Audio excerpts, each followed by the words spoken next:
अस्सलाम वालेकुम dear students, आज हम लेक्चर नंबर 3 में class 10th physics unit number 1 का लॉन्ग क्वेश्चन डिस्कस करने जा रहे हैं। तो हमने पहले एक एग्जांपल को डिस्कस किया था, आज दूसरी एग्जांपल को डिस्कस करना है कि हमने ये शो करना है, show that motion of a ball and bowl system is an example of simple harmonic motion.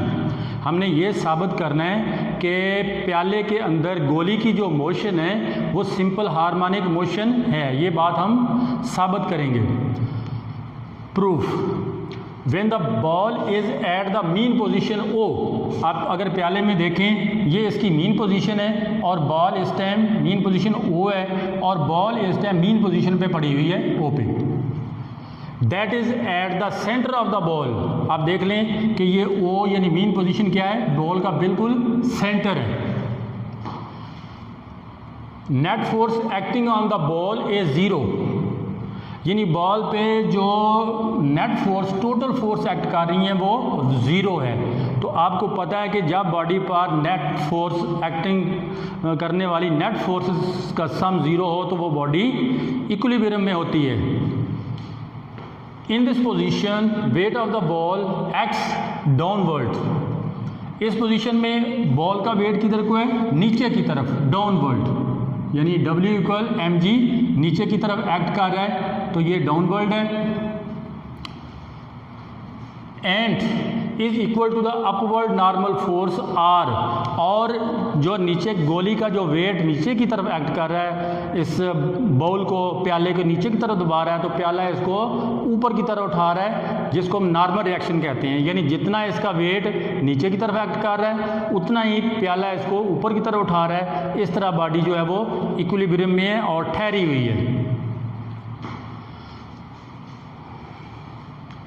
Hence there is no motion, लिहाजा इसका मतलब ये हुआ कि गोली पे कोई मोशन नहीं है, क्योंकि गोली जो है वो इक्विलिब्रियम पोजीशन में है, एक जगह पे ठहरी हुई है। नेक्स्ट है, if we bring the ball to the position A, अगर हम गोली को पकड़ के पॉइंट ए पर लें एंड देन रिलीज इट, और फिर यहाँ ए पॉइंट पे इसको छोड़ दें, the ball will start moving toward the mean position O. फिर होगा क्या कि बॉल अपने वेट की वजह से, जो कि इसकी रिस्टोरिंग फोर्स है, वो बॉल इसको वापस लाने पे मजबूर करेगी। तो ये किधर को मूव करेगा, पॉइंट ओ की तरफ। Due to the restoring force caused by its weight, मैंने भी बताया कि इसका वेट जो कि रिस्टोरिंग फोर्स, इसकी रिस्टोरिंग फोर्स है जो इसके वेट की वजह से इसको नीचे तरफ ला रही है, तो फिर होगा क्या कि ये यहाँ ठहरेगा नहीं। रिस्टोरिंग फोर्स जो इसके वेट की वजह से है वो इसको वापस मीन पोजीशन की तरफ लाएगी। Eight the mean position O, फिर क्या होगा, ये गोली वापस मीन पोजीशन ओ पे आ जाएगी, ओ पे।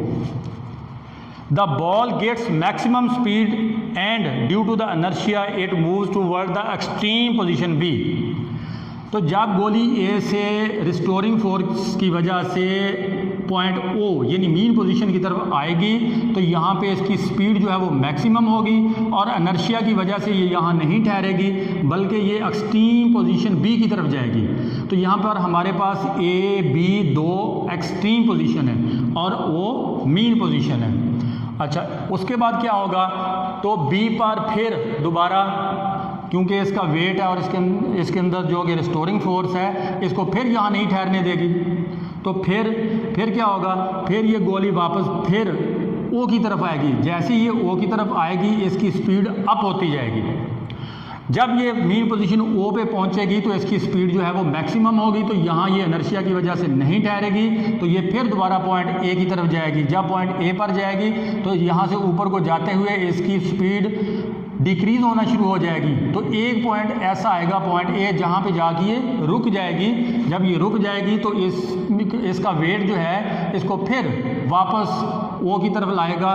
तो जब ये ओ पे आएगा तो इसकी स्पीड फिर मैक्सिमम होगी, तो फिर ये दोबारा ओ पे आएगा, लेकिन स्पीड इसको इनर्शिया की वजह से यहाँ नहीं रुकने देगी, तो ये फिर बी पर जाएगी। इस तरह ये कभी बी पे जाएगी, ओ से होते हुए ए पर, फिर बी पर, इस तरह ये अपनी आगे पीछे मोशन को दोहराती रहेगी। तो हमने ये कहा था कि आगे पीछे दोहराए जाने वाली मोशन, यानी मोशन कौन सी, टू एंड फ्रो मोशन जो होती है वो सिंपल हार्मोनिक मोशन होती है। अब यहाँ से मज़ीद देख लें, मैंने वैसे सारा समझा दिया। Due to the inertia, it moves toward the extreme position B. While going toward the position B, the speed of the ball decreases. यानी B की तरफ जाएगी तो स्पीड क्या होगी, कम होना शुरू हो जाएगी। At the point B, the ball stops for a while. एक लम्हे के लिए B पे रुक जाएगी। And then again moves toward the O. फिर दोबारा O की तरफ आएगी। And then ए, फिर ये ए की तरफ जाएगी। This process repeats again and again about the mean position O.